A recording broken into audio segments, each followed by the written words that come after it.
ओम शांति। आज हम पत्र पुष्प में हमारी परम आदरणीय ज्ञान गंगा समान दादी जानकी जी के अमृत वचन सुनेंगे। बहुत धारणा युक्त दादी जी ने आज हम बच्चों को बातें बताई है, शिक्षाएं दी है और क्लास का टॉपिक है चारों तरफ से सबकी दुआएं लेनी है तो रौब और मोह से मुक्त हो जाओ, ना दुख दो ना दुख लो। सब तरफ से, चारों तरफ से अगर सबकी दुआएं लेनी है तो दादी कह रही है रौब और मोह से मुक्त हो जाओ, ना दुख दो ना दुख लो। ये क्लास है 3 सितंबर 2006 का। दादी जी कह रही हैं गुड मॉर्निंग। साइलेंस में जाने का ऐसा अभ्यास हो जो कार्य व्यवहार में आते भी हलचल में ना आए। जैसे आवाज में आने के आदती हैं, ऐसे आवाज से परे जाने के आदती बने। जैसे आवाज में आने की आदती हैं, ऐसे आवाज से परे जाने के आदती बने। सतयुग में देवताएं भी आवाज में आएंगे, लेकिन वो आवाज कैसी होगी? ऐसे नहीं है ना कि देवताएं साइलेंस में रहते हैं। देवताएं भी आवाज में आएंगे, लेकिन उनकी आवाज कैसी होगी? अभी रिहर्सल करनी है आवाजों की दुनिया में रहते साइलेंस में रहने का। पहले हमारा दिल और मन शांत रहना सीखे। सच्ची दिल से याद में भी रहेंगे और सेवा भी करेंगे। याद भी दिल से करना पड़ेगा। दिल से एकाग्रता की शक्ति जमा करने का लक्ष्य हो।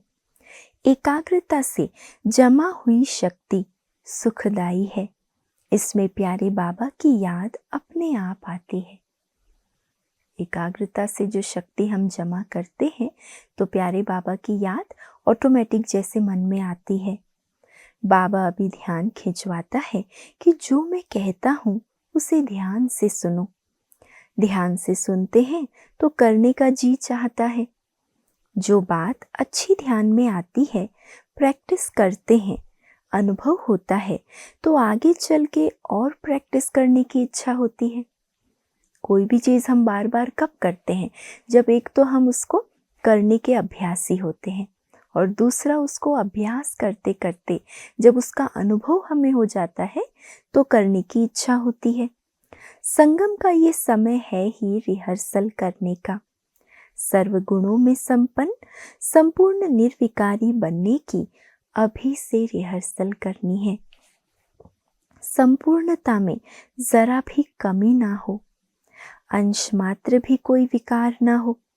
किसी के प्रति भी मन में घृणा है तो गुस्सा आएगा। थोड़ा भी घृणा का रूप भी है अंदर तो वो गुस्से में बदल जाएगा, है ना। तो ये जो गुस्से के बाल बच्चे हैं, ईर्ष्या, घृणा, रौब, ये दादी कहती ये सब नहीं रखना है। थोड़ा भी गुस्सा अंदर हमको शांत होने नहीं देगा, प्यार से याद करने नहीं देगा। अंदर जब विकारों का अंश खत्म हो जाएगा तब फ्री हो जाएंगे। नहीं तो अंश से कभी वंश पैदा हो जाता है, फिर कंट्रोल से बाहर हो जाता है। दबा भी नहीं सकते हैं, समाने की शक्ति भी नहीं है। अंश क्या करेगा? वंश बनेगा और बड़ा रूप ले लेगा तो उसको समा नहीं सकेंगे, दबा नहीं सकेंगे। दबाने से दुख होगा, समाने से अंदर का रास्ता क्लियर हो जाता है। समा लिया और आगे चले, है ना, रुक नहीं जाएंगे, आगे बढ़ेंगे। कोई भी बात बैरियर होकर ना रहे। याद की ऐसी शक्ति हो जो कोई भी बैरियर हटा दो। छाया मुआफिक भी कोई बात सामने ना आए। अगर छाया मात्र भी कोई बात सामने आती है तो बाबा की छत्र छाया का अनुभव नहीं होता। बाबा कहता है अपने अनुभव की शक्ति को बढ़ाओ, औरों को भी शक्ति का सहयोग दो। पहले तो खुद में ऐसी शक्ति भरो, फिर उस शक्ति का सहयोग औरों को भी दो। जो भी सामने आए, संबंध संपर्क में आए, शक्ति महसूस करे। कमजोर को ये पता नहीं है कि मैं कमजोर किस कारण से हूँ। कमजोरी में सिर्फ चिल्लाना होता है। कमज़ोर कुछ नहीं कर सकता तो चिड़चिड़ापन आता है ना। कमज़ोर परवश है ना, तो कुछ कर तो नहीं सकता, तो उस समय फिर वो गुस्से के रूप में, चिड़चिड़ाहट के रूप में, चिल्लाने के रूप में वो बाहर आती है कमज़ोरी। बोझ महसूस होता है। बाबा कहते हैं बच्चे लाइट रहो या माइट ऐसी खींचो जो लाइट रहने के आदती हो जाओ। लाइट रहने के लिए और बाबा की माइट खींचने के लिए क्या करना है? ये बातें मन में होनी चाहिए। ऐसी बातों के अनुभव में रहना चाहिए। अच्छा, भारी हो गए तो लाइट कैसे रहें? ये हमें अभ्यास, प्रैक्टिस करना है। बातें आएगी हमें भारी करने के लिए, और हो सकता है कई बार हमारा मन बुद्धि भारी हो जाए, लेकिन लाइट कैसे बनना है वो हमें प्रयास करना है, अनुभव करना है। अगर हम लाइट रहते हैं तो वायुमंडल भी हल्का, शांत और उमंग उल्लास वाला हो जाता है। पंछी सिर्फ शांत बैठा हो तो क्या लगेगा, पर उमंग उत्साह में उड़ता हुआ हो तो उसका आवाज भी मीठा लगेगा। तो ये संगम युग उड़ती कला का युग है। ये संगम युग उड़ती कला का युग है। भक्ति में मानते हैं कि कला ईश्वर का वरदान होती है, उसे अभिमान नहीं होगा। जिसने ये समझा है कि मेरी ये कला ईश्वर का वरदान है, ईश्वर की मुझ पर आशीर्वाद है, उसे कभी अपना अभिमान नहीं आएगा। तो जितना हम निर्विकारी बनते हैं उतना सर्वगुण संपन्न बनते हैं। कनेक्शन है। जरा भी कोई विकार है तो गुण छुप जाते हैं और अवगुण दिखाई पड़ते हैं। आपके अंदर 100 गुण भी हैं, लेकिन अगर एक अवगुण, एक कमजोरी है तो वो एक कमजोरी आपकी अनेक गुणों को, अनेक कलाओं को छुपा देगी। विकार होगा वो अनेक विशेषताओं को छुपा देगा। ईर्ष्या भी विकार है, आवेश ले आता है। घृणा भी विकार है, दृष्टि ही चेंज कर देता है। तो अपने ऊपर बहुत ध्यान रखना है। बाबा सेवा में सब कलाएं भर देता है ना। ये तो अनेकों को अनुभव है, पर्सनली भी, कि जब हम बाबा के घर आते हैं हमें कुछ भी नहीं आता है, कोई कला, कोई विशेषता ना होगी, लेकिन बाबा के कार्य में आगे बढ़ते बढ़ते, सेवाएं करते करते, जैसे बाबा हमारे अंदर वो सब कलाएं भर देता है। जिसमें थोड़ी भी कला है उसमें बाबा और बल भर देता है। निष्काम सेवा करते करते और ही कला बढ़ जाती है। अगर गुण धारण करने में ध्यान नहीं है तो 16 कला संपूर्ण नहीं बन सकते। तो विवेक और अनुभव से काम लेना है, इसमें विवेक की सुने। कई तो इतना व्यस्त है जो अपने विवेक की सुनने की भी उन्हें फुर्सत नहीं। विवेक ही है ना जो हमें ये बताता है कि सही क्या है और गलत क्या है। पर बाबा कहते कई बच्चों की बुद्धि इतना बिजी है कि वो विवेक का भी सुनने का फुर्सत उन्हें नहीं रहता।